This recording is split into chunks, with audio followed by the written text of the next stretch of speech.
Hello বন্ধুরা, সোজা সাপটা রান্নায় সবাইকে স্বাগত।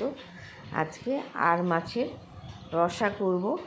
তো মাছটাকে প্রথমে ধুয়ে নেব, ধুয়ে লবণ হলুদ আর কাঁচা তেল দিয়ে মাখবো, কারণ কাঁচা তেল দিলে কম ফোটে, এমনি আর মাছ ভীষণ ফোটে।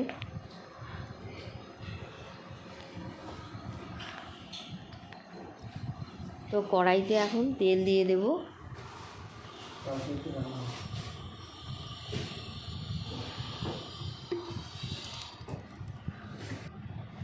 তেল গরম হয়ে গেছে, মাছটা দিয়ে দিলাম।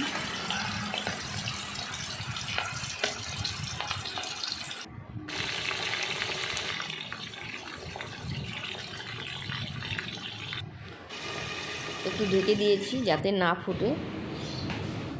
সবগুলো ভাজা হয়ে গেছে, এখন কড়াইতে তেল দিয়ে দিয়েছি, আলুটাকে ভেজে নেব।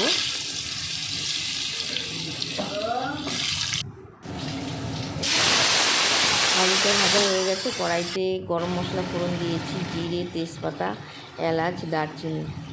তো বাটা মশলা দিয়ে দিলাম। বাটা মশলার মধ্যে আছে আদা, 2 কোয়া রসুন, কাঁচা লঙ্কা, টমেটো, এগুলো।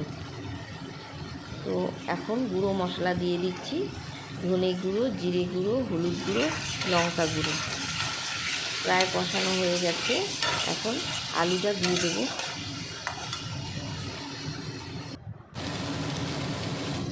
আলুটা দিয়ে দিলাম,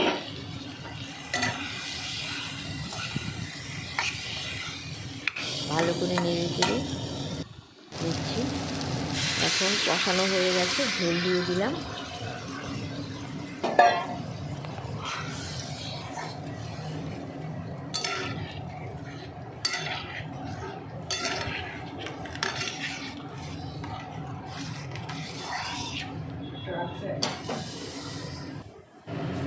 লবণটা দিয়ে দিলাম, ঝোলটা ফুটে গেছে।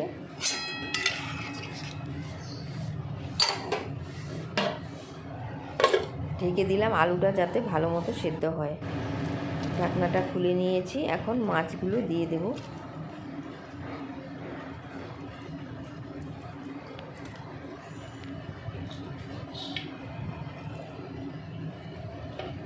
বন্ধুরা, তোমাদের কাছে যদি ভিডিওটা ভালো লেগে থাকে তাহলে লাইক কমেন্ট করো।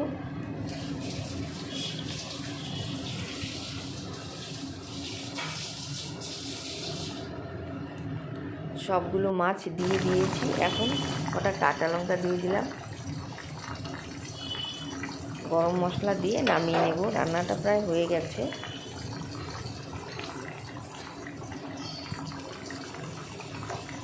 গরম মশলা দিয়ে দিয়েছি।